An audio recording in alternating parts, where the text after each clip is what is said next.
Alhamdulillahil karimir rahman, 'allamal Qur'an, khalaqal insana 'allamahul bayan. Asyhadu an la ilaha illallah wa asyhadu anna Muhammadar Rasulullah. Allahumma shalli ala Muhammadin wa alihi wa sahbihi ajma'in wa ba'd. Subhanaka la ilma lana illa ma 'allamtana innaka antal alimul hakim. Berbahagia sekali pada pagi hari ini Allah kehendaki dan Allah izinkan semuanya untuk bisa bersimpuh sujud di Masjid Al-Azhar pada pagi hari ini. Dan sungguh semua yang dikaruniakan, kalau kita mau pikirkan lebih detail lagi, tidak sesaat pun, tidak sedetik pun waktu kita lewati di situ tidak ada limpahan nikmat yang banyak dari Allah Azza wa Jalla. Enggak ada waktu dalam satu detik pun di situ tidak ada nikmat Allah Subhanahu wa taala. Udara yang kita hirup, apa yang kita hembuskan, kemudahan dan tidak rebutan dalam bernafas. Kita mungkin diam, mungkin juga tidur, tetapi bebuahan terus tumbuh, ranum. Apa yang harus berjalan di muka bumi demi kepentingan khalifah Allah yang ada di bumi ini, semuanya terus berjalan. Dan semua terus bekerja seperti yang Allah kehendaki dengan Rahman dan Rahimnya. Maka tiada kata yang mestinya kita ucapkan setiap saat selain bersyukur atas nikmat Allah Subhanahu wa taala. Begitu pula nikmat yang harus selalu kita syukuri, terutama di Indonesia ini, umat Islam dengan semua dinamikanya masih diberikan kekuatan untuk senantiasa berukhuwah, berjamaah, termasuk nikmat untuk bisa salat seperti ini. Membayangkan saudara-saudara kita yang di Syria, yang di Damaskus,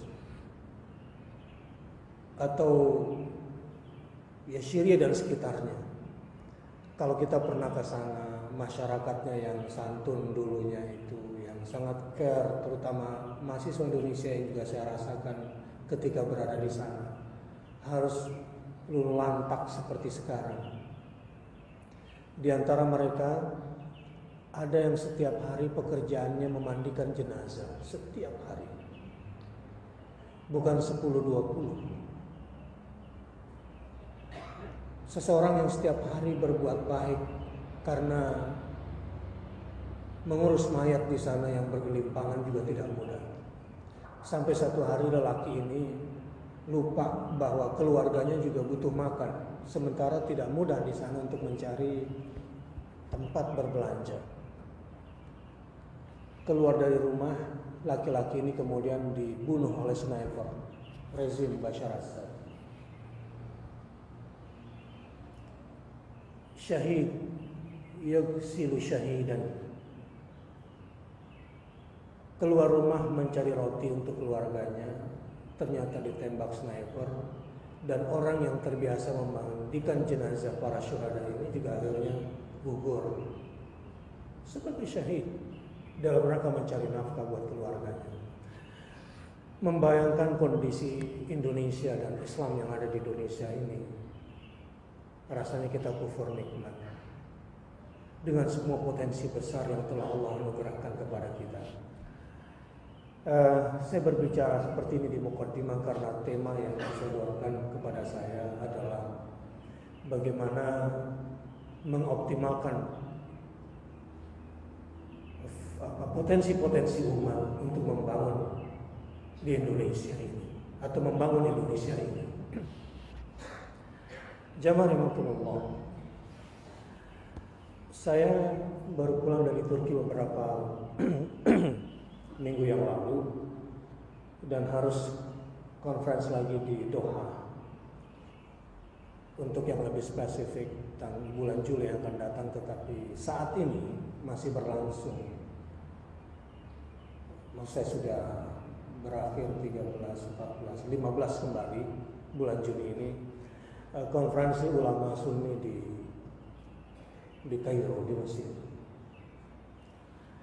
Ada suasana yang memang ketika kita ingin berpikir optimis, ingin melakukan sesuatu, kita juga harus memahami kondisi-kondisi internal dan kondisi-kondisi eksternal yang di luar kemampuan kita ini terjadi. Karena sesuatu itu terjadi bergulir bukan seperti yang kita lihat, seperti yang kita amati, atau seperti yang kita planningkan, tidak. Situasi ini bergerak seperti yang Allah kehendaki. Apalagi ini menjelang akhir zaman. Umat Islam tidak boleh melihat peta zaman berdasarkan amatan para pengamat. Apalagi pengamatnya tidak baca Quran dan tidak baca hadis. Kita akan sesat dan disesatkan.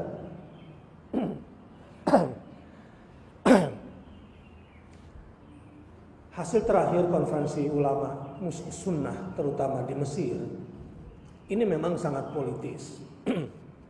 Tetapi pertemuan ini sesuatu yang tidak bisa mereka hindari. Katakanlah misalnya Al-Qardawi. Syekh Al-Qardawi ini sebetulnya mengulangi kesalahan Mahmud Shaltut, Syekh Azhar. Tetapi itu bukan sebuah kesalahan yang tanpa dasar ilmu, bukan. Kesalahan yang didasari juga oleh ilmu, tetapi ini tentu bukan fadhihah, bukan mempermalukan Qardawi kalau saya sedang berbicara di sini. Justru saya bangga dengan beliau yang mau tarajuh, yang mau mengakui kekurangan, mengakui kekeliruan, kemudian merubah fatwanya. Misalnya, yang jarang diangkat di publik, Syekh Azhar itu dulu pernah mengakomodir upaya persatuan umat Islam dunia lewat program yang dipromosikan oleh Iran yang namanya At-Taqrib Baina Sunnah wa Syiah. Upaya pendekatan Syiah dengan Sunnah supaya terjadi yang namanya proses akumulasi potensi sehingga bangkit dan jayalah umat Islam di dunia ini. Ini terlalu optimis dan ini di luar kerangka persatuan penyatuan potensi seperti yang ditetapkan oleh Allah. Allah a'lam bishawab. Saya katakan tadi bahwa apa yang akan terjadi itu tidak selamanya sesuai dengan apa yang kita lihat. Niat baik Syekh Shaltut, walau belakangan ini kemudian diplesetkan sebagaimana diplesetkannya Amman Statement, Ittifaq Amman, bahwa katanya ada 4 mazhab Sunni yang diakui dan 2 mazhab Syiah yang diakui. Maliki, Hanafi, Syafi'i dan Hambali dari pihak Sunnah, dan Ja'fari dan Zaidi dari pihak Syiah. Sebetulnya pertemuan ini direkayasa oleh kelompok tertentu yang menginginkan adanya takrib. Saudara-saudara, saya ingin bilang begini. Tokoh Islam atau tokoh Muslim yang berupaya menyatukan potensi umat tapi keluar dari kerangka Alkitab wa Sunnah hanya berakhir dengan penyesalan. Hadratus Syekh Hasyim Asy'ari itu dalam dokumen berbahasa Arab, dan saya sebagai Sekjen Majelis Intelektual dan Ulama Muda Indonesia sudah menyebarkan ini pula di kalangan NU. Ketika Abdul Siraj mengatakan bahwa bedanya Syiah dengan Sunnah adalah minus imamah saja. Sebuah statement yang terlalu berani dan sebuah niat baik yang terlalu gegabah. Karena Hadratus Syekh Hasyim Al-Asy'ari, bahkan Zaidiyah pun bagi dia bukan. Karena sudah sulit ditemukan yang namanya Zaidiyah sekarang. Dan sudah dikafirkan. Yang sekarang ini banyak terjadi adalah Imamiyah dari Iran. Saya berbicara dari kerangka besar, baru mudah-mudahan bisa masuk ke Indonesia. Apa yang harus kita lakukan dalam membangun potensi umat ini? Mungkin jamaah juga kaget kalau saya sampaikan, dan Pak Muhammad Thalib, tahu Pak Muhammad Thalib yang membuat terjemah tafsir Al-Quran dari Majelis Mujahidin, walaupun banyak penolakan karena beliau menemukan adanya lebih 3.200 terjemahan ayat Quran yang keliru. Katakanlah nggak semuanya benar, tetapi 100-nya aja kan fatal itu. Sehingga teman-teman di beberapa ormas kemudian meneliti ulang dan memang sepakat ada banyak kesalahan. Dan perlu diketahui ada pengakuan yang jujur juga bahwa ketua tim penerjemah Al-Quran itu Profesor X itu awalnya yang saya tidak tahu apakah mensupervisi atau terlibat, yang jelas tidak bisa baca Quran.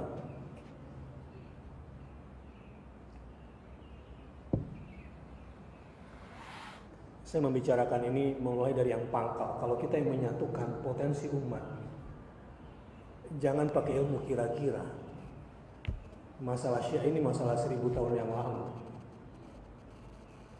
Kita nggak lebih hebat dari Imam Syafi'i. Jadi kalau tokoh umat masih abu-abu soal penyatuan potensi umat tapi keluar dari konsep Alkitab wa Sunnah, ya sadaqallahul azim. Bukan berarti kemudian kita tidak bisa bersinergi dengan orang kafir, tetap bisa dalam konteks tertentu, tetapi kalau sudah bicara wilayah keagamaan, ini ya harus mencontoh Rasulullah sallallahu alaihi wasallam dan harus ikut apa kata Allah. A'udzubillahi minasyaitonir rajim. Wa yuridu ay yakhda'uka fa inna hasbakallah huwal ladzi ayyadaka bi nasrihi wa bil mu'minin. Wahai Muhammad, jika mereka bermaksud hendak menipumu, maka sesungguhnya cukuplah Allah menjadi pelindungmu. Dialah yang memperkuatmu dengan pertolongannya dan dengan para mukmin. Jadi komponen penyatuan dan persatuan potensi umat ini sebetulnya dimulai dari satu kata kunci yang namanya iman. Dan yang bisa mempersatukan itu hanya Allah. Karena persatuan sesungguhnya untuk mengembangkan potensi ini diawali dari ta'liful qulub, penyatuan hati. Dan penyatuan hati itu prosesnya bukan dengan makan bareng di meja makan, bikin seragam yang seragam zikirnya begini, bukan. Penyatuan umat itu bukan lewat proses seragam pemutihan dari atas ke bawah lalu zikir bareng, bukan begitu. Kita nggak bisa ngarang bebas dalam membangun kekuatan umat ini. A'udzubillahi minasyaitonirrajim wa allafa baina qulubihim, dan yang mempersatukan hati mereka, yakni hati orang-orang beriman itu hanya Allah. Lau anfaqta ma fil ardi jami'an ma allafta baina qulubihim walakinallaha allafa bainahum innahu azizun hakim. Walaupun kamu membelanjakan semua kekayaanmu untuk menyatukan hati manusia seperti yang kamu impikan, misalnya dia berharap bisa berkuasa tahun 2014, kalau nggak bisa 2014 kemudian 2019, yang ini beli TV One, yang ini beli Antv, karena ini menjadi sarana paling efektif dalam menyihir persepsi publik, sehingga kemudian dia biasa menguasai hati orang Indonesia. Ini sebuah prinsip membangun potensi dengan cara-cara Ya walaupun pada akhirnya bukan orang Islam yang membelinya dan menguasainya, tetapi biarlah semua berjalan, dan yang harus terjadi adalah seperti yang Allah kehendaki, bukan seperti apa yang kita kira-kira.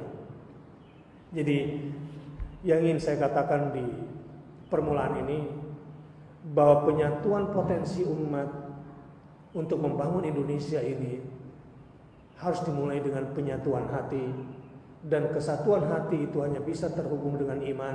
Dan pada praktiknya penyatuan hati yang paling efektif adalah ya ini. Kalau imam sebelum sholat bilang apa? Sawu sufufakum, stawu wa'tadilu. Ba'dal istiwa fi sufuf wa ya'ti ba'da dzalika al-i'tidal wa'tadilu. Sebagai umat Muhammad, kalau ingin membangun potensi umat Muhammad, harus membangun seperti yang dicontohkan oleh Muhammad sallallahu alaihi wasallam. Dan penyatuan hati itu dimulai dengan penyatuan shaf. Saya pernah cerita di sini. Muslim di Bali itu sholat subuhnya setiap hari, ya rata-rata 1.000 orang di satu masjid yang dia bina. Karena ada hamasa, ada semangat dari pengurus masjidnya. Pak Bambang mungkin pernah ngisi di sini dan memang sering saya promosikan.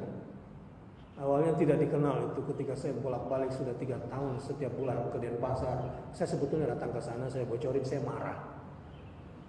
Bom Bali Islam, bom Bali sama dengan Islam, bom Bali sama dengan Islam. Bodohnya pemimpin-pemimpin Islam ini juga ikut ngebangun monumen pula di Legian. Dan itu selalu kalau dipromosikan lagi-lagi Islam yang salah. Karena dari awal mindsetnya memandang teroris juga memang sudah Islam. Tetapi ini memang persoalan-persoalan mendasar yang ada di tubuh umat Islam. Artinya penyatuan potensi umat itu dimulai dari penyatuan hati, dan dasarnya adalah iman. Berapapun uang yang kita punya, seperti yang disebutkan ayat ini, bikin deh kelompok zikir kamu bikin seragam yang banyak, setiap buka cabang dijamin pokoknya ada 5.000 baju koko kelompok zikir ini misalnya. Bukan begitu. Karena Allah sudah pertegas, yang mempersatukan hati mereka atau orang-orang beriman. Walaupun kamu membelanjakan semua kekayaan yang berada di bumi, semua kekayaan yang ada di bumi menjadi milik kamu dan kamu belanjakan, niscaya kamu tidak dapat mempersatukan hati mereka. Enggak akan bisa. Akan tetapi Allah telah mempersatukan hati mereka.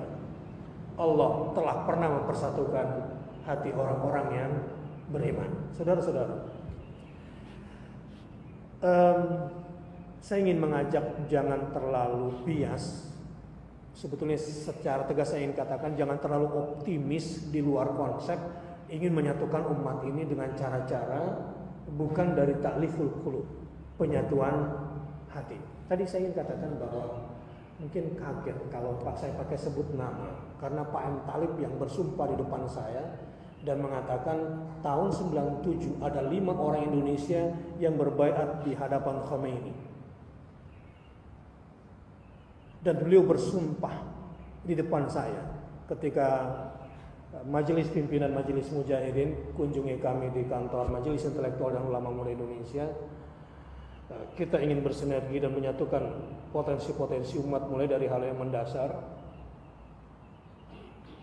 Dia katakan, demi Allah saya bersumpah, Prof. Muhammad Siddiqi yang berkata itu dan mengatakan itu kepada saya. Dan salah satunya adalah pemimpin ormas besar Islam di Indonesia pada saat itu. Mungkin maksudnya baik, dia tidak syianisasi atau menginternalisasikan Syiah di dalam dirinya. Tetapi mungkin keluar dari konsep seperti menyesalnya Qardawi adalah orang terdepan yang ingin menyatukan potensi umat Islam di dunia sebagai ketua ulama muslimin dunia. Dia sebagai ketuanya dari Sunni dan Syiah sebagai wakilnya. Pokoknya betul-betul takrib menyatukan umat agar terbangun potensi.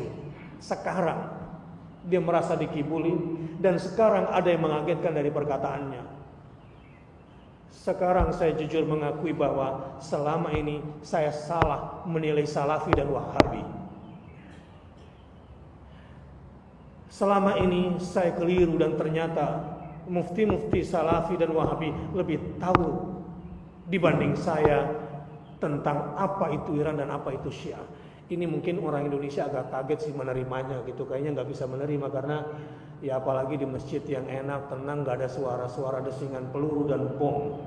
Itu pun sebetulnya Qardawi mengeluarkan statement ini sudah pada puncaknya ketika Qusayr yang 30.000 umat Islam sipil Sunni di perbatasan Syria dan Lebanon itu sudah dikepung dengan 3 sayap pasukan kuatnya Syiah yang dari Iran, dari Irak dan dari Lebanon. Sehingga beliau saking kesalnya mengatakan itu bukanlah Hizbullah tapi Hizbus Syaitan, dan itu bukan Nasrullah tapi Nasrul Lat wal Uzza. Ini kemudian diamini oleh ulama-ulama Sunni yang ada di Lebanon, dan sekarang pertemuan semua ulama itu di Mesir untuk persoalan yang satu ini, mempersatukan potensi umat lewat cara-cara yang real, dan yang paling real adalah qala Allah wa qala Rasulullah, bukan pandangan matamu, bukan persepsi para pengamat. Kembali ke Indonesia.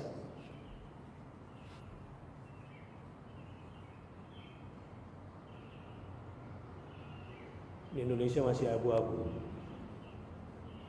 Tapi yang ingin saya katakan, kalau tokoh Islam masih abu-abu soal Suriah, cuma 2 kemungkinan. Kalau masih dapat hidayah, akan bertobat seperti Syekh Al-Qardawi. Kalau tidak, saya nggak tahu bagaimana matinya. Saya berprasangka baik terhadap Syekh Ramadan Al-Buti, tapi saya tidak tahu di pihak mana beliau berada. Sehingga pada posisi bingung jadinya. Saya bicara dalam konteks real seperti ini, mungkin anak-anak juga agak berat ini menerimanya. Sebab tentu kalau kita bicara ekonomi sudah ada forumnya lah ya.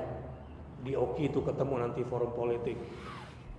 Tapi kalau kita bicara untuk ke depan, itulah karisma Buya Hamka. Memang persoalan mendasar di Indonesia kalau kita mau cari tahu siapa yang bagaimana proses awalnya, memang masyarakat Indonesia ini hakikatnya kan paternalistik, tergantung siapa yang memimpin mereka. Orang Indonesia ini gampang, apalagi didukung media. Ya udah mati pun didatengin terus kayak UJ begitu. Kuburannya, tempat kejadiannya, ini hanya proses media impact sebetulnya. Ya, saking gampangnya orang Indonesia itu dipengaruhi, makanya wajar kalau sampai harga Viva News plus Antv plus TV One harganya mungkin hampir sama dengan Al Jazeera barangkali. Walaupun orang yang mau beli di Indonesia itu kaget kok semahal itu harga media di Indonesia. Ya karena memang secara kultural masyarakat kita ini begitu gampang, dan memang secara umum memang begitu besar pengaruhnya media. Maka kalau ingin kembali ke Indonesia, penyatuan potensi umat, yang adanya gairah umat Islam di Indonesia untuk melakukan kebaikan, untuk memberikan yang terbaik, saya kira kita sedang lemah dari sisi kepemimpinan formal dan informal umat Islam. Penyebabnya yang paling mendasar begini. Ini sekaligus menjadi kata kunci utama dan pertama jika ingin menyatukan potensi umat dalam membangun Indonesia. 1. Banyak orang Islam di Indonesia ini yang visi hidupnya tidak sama dengan Rasulullah SAW. Orang-orang Islam ini zakat, sholat, puasa, zakat, umrohnya berulang-ulang, haji, tapi tidak ada dakwah dalam visi hidupnya, tidak ada. Pada orang Islam seperti itu, Islam tidak bisa jaya, dan itu sebetulnya kelas umat Islam yang begitu simpatisan Islam. Karena ritual ibadah Rasulullah SAW itu ditujukan bukan untuk seperti yang sering didengungkan oleh orang-orang sekuler. Ibadah itu ya urusan pribadi sama Tuhan lah. Itu sangat vertikal sifatnya. No. Rasulullah SAW menjalankan ibadah-ibadah ritual itu ada satu visi, untuk mendakwahi manusia, mengajak manusia kepada jalan Allah Subhanahu wa taala. Jadi ritualitas ini sebetulnya dilakukan untuk dijadikan sebagai power demi terbangunnya struktur sosial Islam yang kembali kepada Allah. Itu yang terbangun. Tetapi saya katakan mayoritas umat Islam di kita ini adalah orang Islam yang visi hidupnya tidak sama dengan Rasulullah SAW, yaitu ad-da'wah ila Allah. Yang lebih parah yang kedua. Kebanyakan tokoh Islam, bukan tokoh Islam, tokoh Muslim maksud saya. Jadi dia Muslim di berbagai posisi umat, ya, apa di negara, apakah dia pejabat, apakah dia penguasa, pengusaha, apakah dia pemimpin informal yang punya pengaruh, apakah dia orang kaya, ataukah dia artis yang tenar, dia populer. Umumnya mereka-mereka yang dianugerahi nikmat punya kemampuan ini tidak sama misi perjuangannya dengan misi perjuangan Rasulullah, tegakkan al-Islam. Mereka lebih fokus kepada kursi dan perutnya. Ada pernyataan bodoh sekali, saya kira dia orang Islam, dari Polri soal jilbab polwan.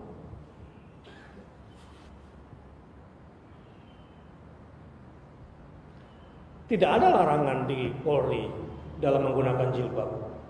Buktinya di Aceh boleh. Sekarang saya balik.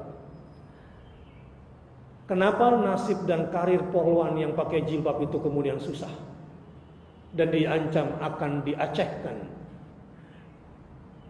Yang berbicara ini petinggi, dan petinggi ini Muslim. Dan gampangnya dia bilang, ya inilah aturan, kalau mau pakai ya setelah pulang dinas. Lu kira helm apa? Jadi memang tidak ada misi Islam di kepalanya. Jadi posisi hanya sebatas posisi. Tidak ada larangan di TNI. Dan ini melanggar undang-undang, melanggar HAM. Di New Zealand boleh, di Inggris boleh, di Amerika boleh, di Prancis boleh pada pakai jilbab. Di Indonesia yang mayoritas Muslim dibilang tidak boleh, nggak ada larangannya. Dibilang boleh, ya diacehkan minimal.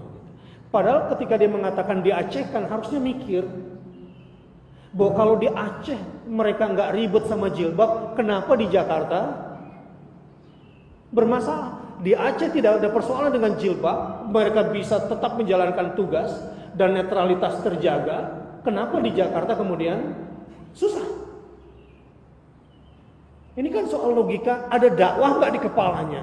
Ada misi tegakkan Islam nggak di kepalanya? Jadi kalau ingin membangun Indonesia dengan menyatukan potensi, bermula dari hal yang mendasar itu, menciptakan suasana batin bahwa misi perjuangan kita adalah menegakkan al-Islam dan nggak boleh memberikan yang sisa untuk Islam. Baru bangkit Islam di Indonesia ini. Saya ingin tanya jemaah, kebanyakan kita ini memberikan yang sisa untuk Islam atau memberikan yang main untuk Islam?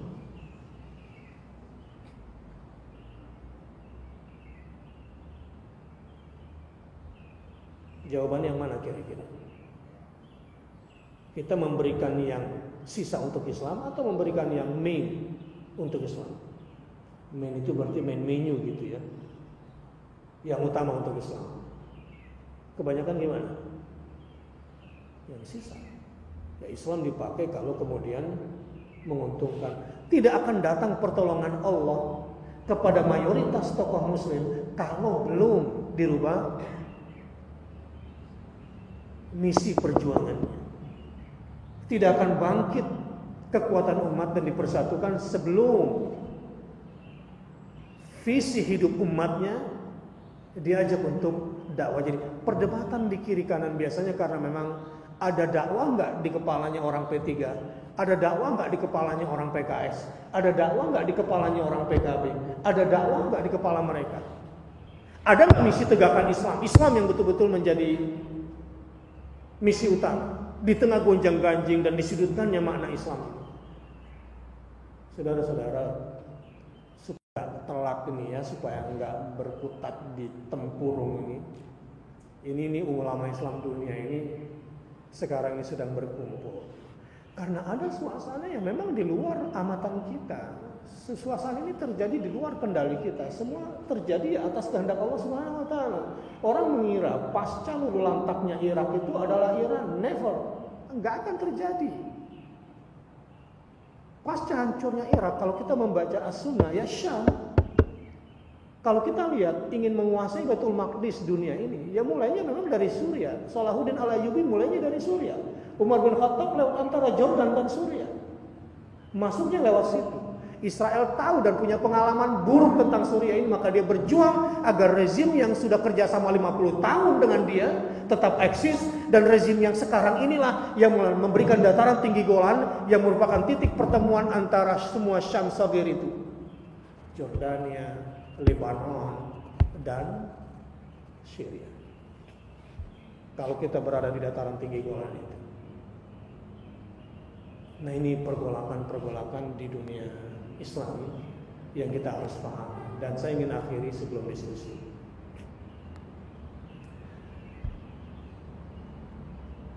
Supaya kita nggak keliru, kita harus membaca peta zaman. Mana nih? Anggota pencaksilat baju merah jawab semua ya, baju merah semua. Anda pernah belajar di sekolah tentang manusia purbakala? Sudah ya? Kamu, wajah makhluk purbakala itu ganteng atau jelek? Hah? Ganteng apa jelek? Kesini dong, anak kesini dong. Kalau pencaksilat kesatria misalnya, seperti jawab siap gitu coba. Ganteng apa jelek? Hah? Ganteng apa jelek? Ayo dong, pencaksilat kamu. Jangan mencela-mencela ya. Jelek ya? Bajunya bagus atau compang-camping?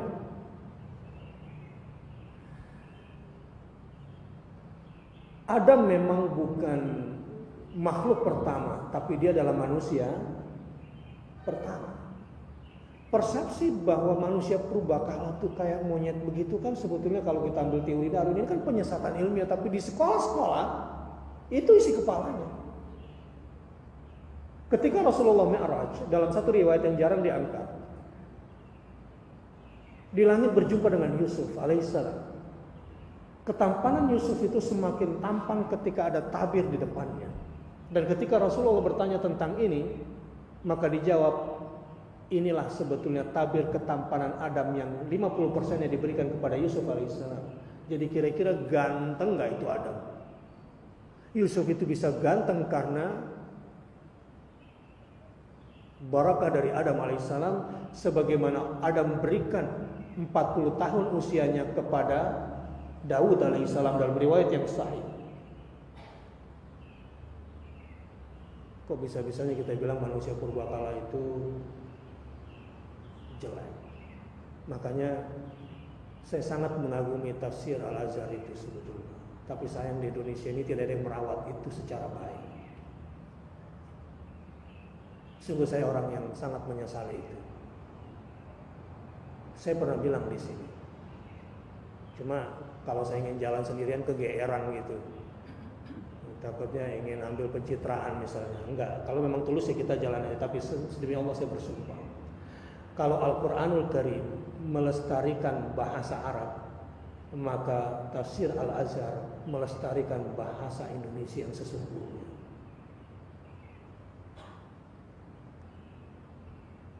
Sungguh orang jenius yang menulis dengan penuh ketawaduan, yang ada di kepalanya ketika menulis Al-Azhar, itu yang saya contoh. Demi Allah, saya ingin lakukan yang terbaik apa yang saya mampu lakukan.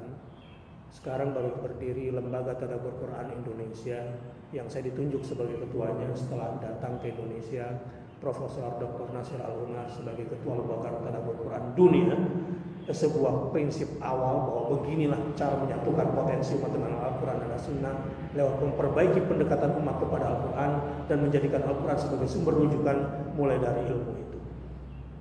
Dan sebetulnya tafsir Al-Azhar itu sudah sangat mewakili keseluruhan pemikiran umat kalau umat ingin berjalan. Bahkan saya pernah bilang dengan orang-orang di Maninjau, bahkan kepada Bupati Agam di Lubuk Baso,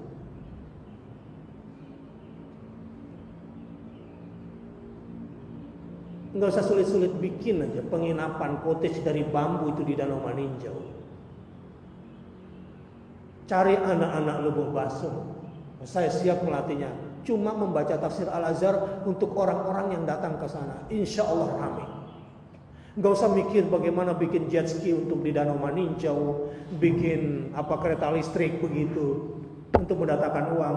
Kalau mau lakukan itu, tapi mungkin belum terbuka barakah itu. Dan sebetulnya siapa ulama di Indonesia ini yang pernah sekali berbuya hamka dalam membimbing umat dan diterima oleh umat ini? Kita berada di masjid ini mudah-mudahan menjadi bagian, walaupun tidak terlalu optimis dan terlalu gede banget. Saya pikir ya kita mulai dari hal-hal yang sederhana. Wallahu a'lam bishawab. Hadallahu wa iyyakum ajma'in.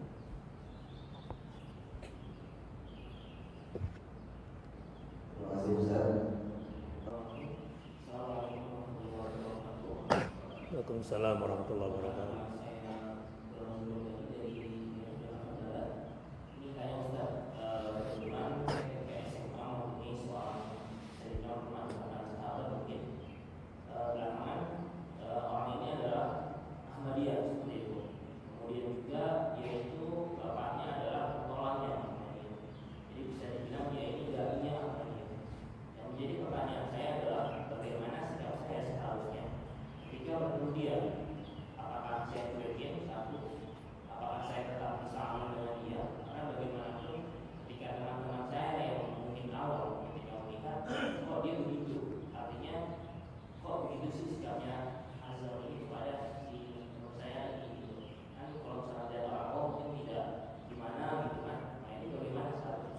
Jangan gitu, gimana gitu, maksudnya gimana?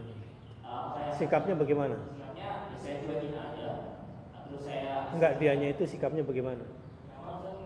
Dia sikapnya bagaimana? Kalau dia, kita pernah frontal, kita pernah debat di Facebook, di Twitter frontal, terang-terangan dia ngatain saya wahabi gitu kan, kayak dia bilang sama dia begini, dia habis sampai bebasnya, saya habisin, saya bilang kayak gitu.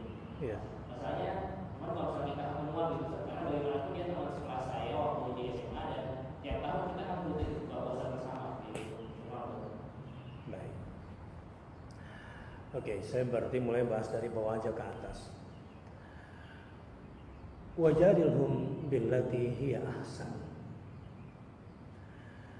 Ini sebetulnya pendekatan paling bagusnya adalah dialog, diskusi. Maka kamu perlu ilmu. Dan majelis ulama ya mudah-mudahan konsisten.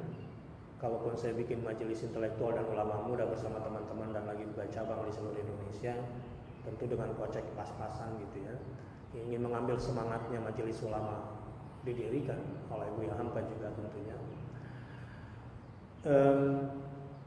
Kan sudah menetapkan 10 kriteria aliran sesat. Dan itu tentu berdasarkan dalil dan prinsip yang kuat untuk menyatukan umat ini di Indonesia. Maka kamu perlu ilmu. Apa bedanya lurus sama sesat? Dari pintu itu kamu masuk. Dan dalam berdialog, wajadilhum billati hiya ahsan. Berdebatlah dan jawablah dengan jawaban yang lebih baik. Kalau dia menjawabnya baik, ya kamu harus lebih baik. Kalau dia menjawabnya jahat, kamu harus tetap baik. Sebab itu cara paling efektif perdamaian seperti itu. Prinsip-prinsip jihad tentu bukan untuk ofensif di sini. Melawan kesesatan, melawan aliran sesat ini sifatnya defensif. Misalnya Ustadz Mukhtar marah-marah karena masa konser di dalam pagar Masjid Al-Azhar gitu ya. Mau kemaksiatan, masa mau dagang di dalam masjid ini nggak boleh. Ini harus untuk defensif menjaga ini semua, dan giro itu harus ada. Untuk Ahmadiyah, saya kira di dunia sudah jelas kesesatannya dan kamu tidak boleh ragu gitu. Persahabatan sebetulnya tetap bisa dibangun selama ada misi dakwah kepada dia. Kalau tidak ada misi dakwah, Anda akan masuk kategori yang menyia-nyiakan waktu, masuk kategori berteman dengan orang-orang yang tidak beriman di situ, dan kemudian bisa membahayakan dirimu. Jadi tetaplah dalam kondisi amar ma'ruf nahi munkar. Saya kira itu yang harus kita lakukan, karena selain Ahmadiyah sekarang LDII ini mereka tuh berkamuflase. Memang ada yang akhirnya berubah. Dari LDI ada yang berubah, dari Ahmadiyah juga ada yang kembali, termasuk di Madura yang Syiah juga ada yang kembali lagi, masyarakatnya dibina oleh NU gitu, ada yang bisa kembali. Tetapi Anda juga perlu sadar, jangan jadi pahlawan kesiangan terhadap manusia yang sudah ditetapkan oleh Allah, innal ladzina kafaru sawa'un 'alaihim a'anzartahum am lam tunzirhum la yu'minun. Nah, untuk orang seperti ini yang sudah dikunci mati oleh Allah dan cuma Allah yang bisa buka, jangan jadi pahlawan kesiangan atas nama HAM lah, atas nama demokrasi lah. Jangan. Pokoknya jangan keluar dari frame Islam. Tapi tetaplah lakukan dakwah persuasif seperti itu. Sebab tabiatnya orang Indonesia itu sebetulnya nggak kenal jihad. Islam masuk di Indonesia ini kan bukan dengan tebasan pedang, bahwa kemudian ada di zaman Ponegoro, di Ponegoro ya, di zaman Imam Bonjol. Ini semua juga sifatnya defensif karena sudah terlalu amat mendesak sekali. Jadi di Indonesia ini pendekatan dialog itu jauh lebih bagus. Nanti kalau orang bilang kita ketemu di sono aja. Jadi gue di Aleppo misalnya, gue di Homs, lu di Damaskus gitu. Udah pakai ada senjata terberat. Kalau di Indonesia saya pikir janganlah, ini bukan zona perangnya. Wallahu a'lam bishawab. Baik, Bapak-bapak, ada yang ingin disampaikan? Bismillahirrahmanirrahim. Assalamualaikum warahmatullahi wabarakatuh. Waalaikumsalam. Saya Muhammad Muhammad. Ini mengenai masalah tadi Ustaz mengatakan bahwa visi untuk orang agar kita tiru atau kita ini ikuti. Ini masalah pemilu. Jadi sekarang partai Islam itu kan tidak ada yang visinya adalah sama oleh sama Rasulullah. Bagaimana kita tentu akan datang 2014. Apa yang harus kita kerjakan? Apa yang harus kita pilih partai supaya kita itu kalau kita pilih ini kayak kemarin saya minta maaf, kita pilih PKS orang begitu. Jadi saya ini termasuk inilah ada apa yang harus kita pilih.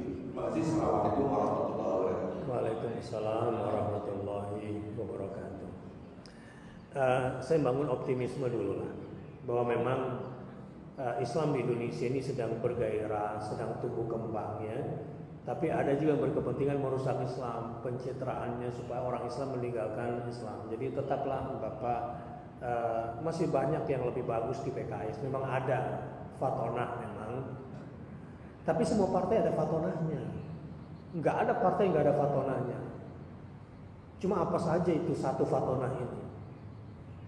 Apa doang lah, semua ada gitu-gituan. Dan sudah ada deal, nanti kalau ketangkep jangan bilang dari internal ya. Itu juga ada kesepakatan semua.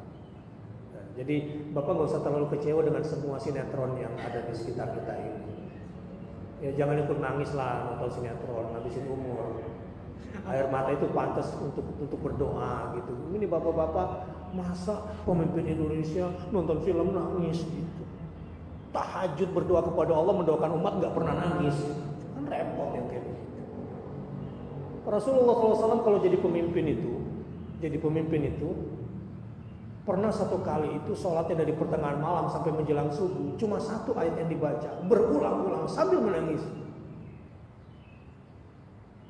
In taghfir lahum fa innahum ibaduk.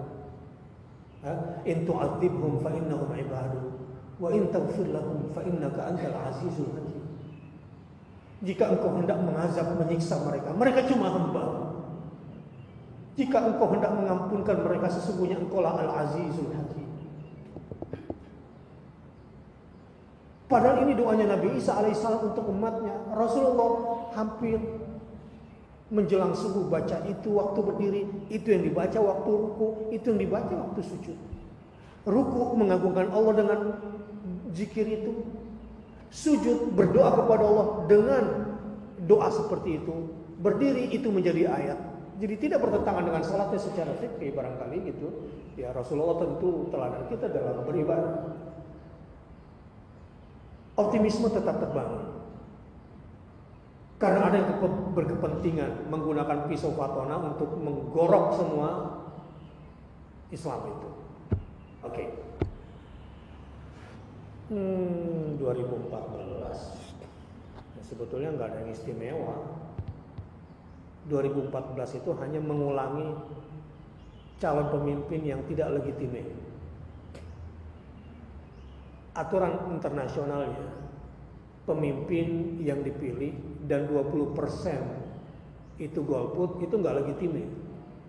Di Indonesia itu rata-rata 40% golputnya. Jadi kalau dihitung-hitung partai pemenang di setiap pemilu itu adalah golput. Jadi Bapak kalau saya boleh anjurkan, kalau ingin menang nih bikin partai golput aja.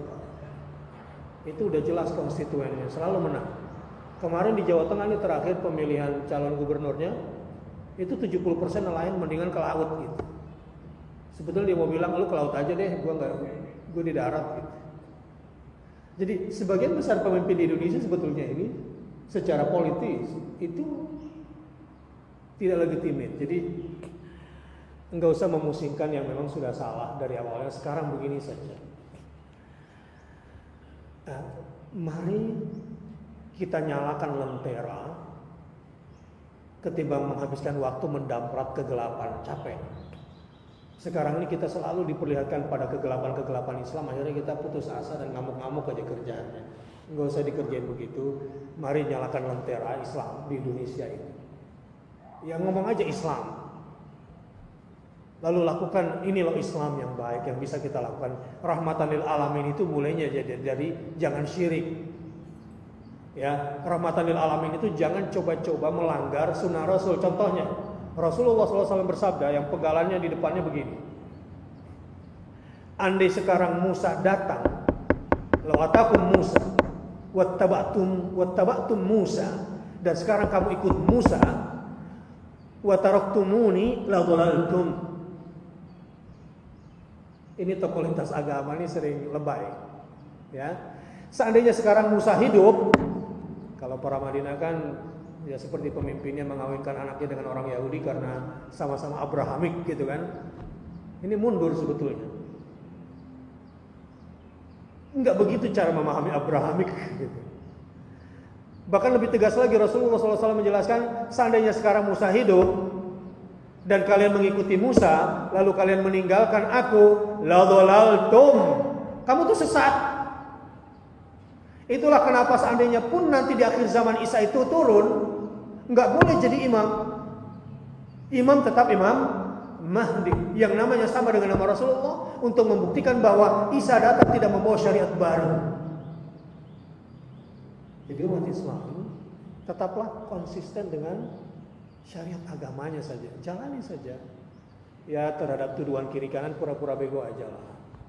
Nah, kalau nanti nggak suka, saya pernah marah sebetulnya dengan kondisi Fatonah ini semua. Tapi daripada berecetan di luar, mendingan datang ketuanya langsung, ketua umumnya saya datangin, sekjennya ketemu, bendaharanya ketemu, kita coba cerita begini-begini nih Mas. Ini gara-gara lu pada ini, Islam kena, dakwah kena, jenggot kena, jilbab kena. Gimana nih? Tapi kita juga kan harus, sekarang Bapak maunya gimana? PKS dihancurkan atau tetap dibangun supaya jadi infiltrator kita di dalam? Maunya gimana nih? Gitu. Sepakati dulu. Jadi kepada orang-orang yang gak suka, saya biasanya sepakati dulu. Kita hancurin dia atau kita perbaiki dia? Mau yang mana? Supaya jelas nih omongan. Saya pernah menjadi dosen di sebuah lembaga Islam. Dosennya tiap hari damprat lembaganya terus. Tapi makan gaji dari situ udah 15 tahun. Saya bilang, Pak dosen, Anda tuh maunya apa? Saya ini baru 1 tahun di sini. Anda cerita tentang keburukan lembaga Islam ini, maunya apa? Kalau Anda bilang, kita hancurkan aja lembaga ini, nah jelas nih, aku di belakang kamu. Kalau kamu bilang, kita perbaiki, saya juga siap. Mau yang mana? Jangan ngomong gak jelas mau kemana juntrungannya. Pastinya kalau Bapak kira-kira mau pilih mana, kita perbaiki dia atau kita hancurkan dia? Kita sepakat nih sekarang. Nah, kalau perbaiki nanti lain, nanti cara pendekatannya nanti lain. Bagaimana sih teladan Islam dalam memperbaiki situasi? Kepada teman-teman yang nggak suka PKS, selalu saya tanyakan dua, lu jadi maunya apa nih, Ustaz Yusuf? Kita teman likok dulu nih. Maunya hancur, gue nggak ikutan deh. Kalau caranya kayak begini, sebab menguntungkan musuh. Saya kira soal teladan-teladan ini semua dalam menjalankan syariat Allah ini perlu kita coba dekati dengan cara yang baik. Ada pertanyaan lain? Misal pertanyaan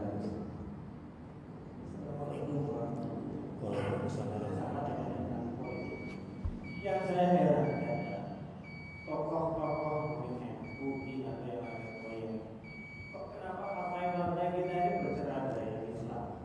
Kenapa tidak berkoalisi dari satu? Sehingga kita ini kalau umat, kita ini umatnya jadi gak karuan. Pilih yang mana ini? Padahal kalau saya yakin kalau partai Islam itu satu, pasti orang menyoblos itu.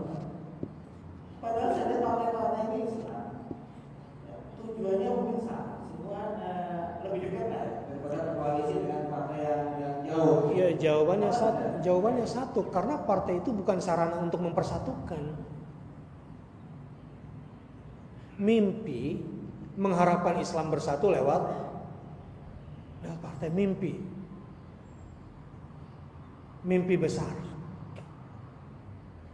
Karena nggak ada sejarahnya mempersatukan umat lewat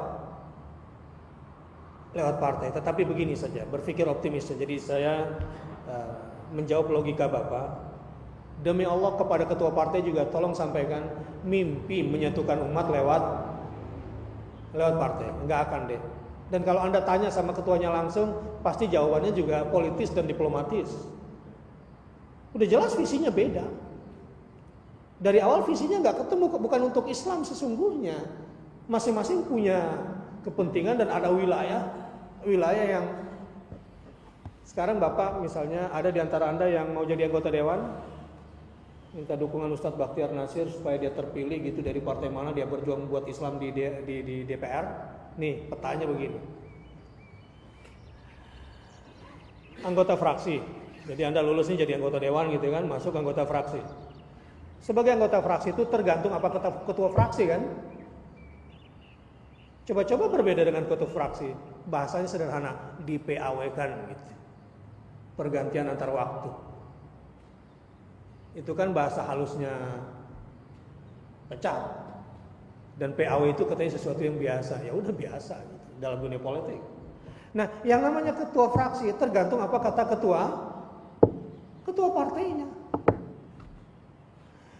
Lo ribut-ribut, goyang-goyang pintu DPR gitu kan ketika demo. Wah, seakan-akan di TV kan seperti seorang hero. Yang ngontrol kepalanya ketua fraksi ini lagi ngopi di Hotel Mulia sambil nonton TV. Yang namanya ketua partai di Indonesia ini mau membangun Indonesia karena nggak ada yang dominan, nggak ada yang majority, semua harus bargaining. Yang namanya bargaining ya harus pragmatis. Yang namanya pragmatis ya transaksional. Gua kasih apa, gua dapat apa. Apa yang mau diharapkan dengan kondisi seperti ini? Jadi menuju 2014 pun mengharapkan persatuan umat dengan cara ini ya mimpi, tapi bukan berarti gak ada solusi. Kalau Bapak bertanya apa yang harus kita lakukan, kalau nggak salah Pak Khalil Ridwan mau bikin pengajian di sini ya. Kapan itu rencananya? Hah? Hari ini? Allah Akbar. Ya, saya juga dikirimin undangan, belum ngirim alamat lagi. Atas nama pengajian politik Islam. Ya, pengajian politik Islam ketika saya di SMS oleh Pak Khalil agar memberikan dukungannya, saya bilang saya berikan dukungan 100%. Dimintakan sebagai pengantar kalau nggak salah juga nanti, tapi saya lupa nanti siang ya prosesnya. Jam berapa? Pada zuhur ya? Sholat zuhur.